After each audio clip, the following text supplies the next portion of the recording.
تدور حالة من الجدل حول موقف إمام عاشور مع النادي الأهلي بعد الحديث عن رغبته في تعديل عقده.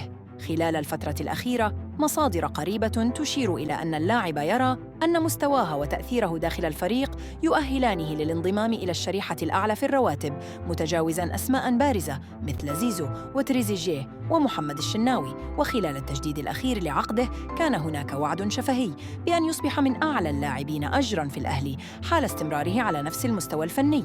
وبناءً على ذلك، أعاد إمام عاشور فتح ملف تعديل العقد، كما تردد أن اللاعب طرح اقتراحاً لا طلباً رسمياً بالخروج، إعارة لمدة موسم واحد، وتحديداً إلى الدوري السعودي، ثم العودة مجدداً مع تمديد عقده وتحسين المقابل المادي.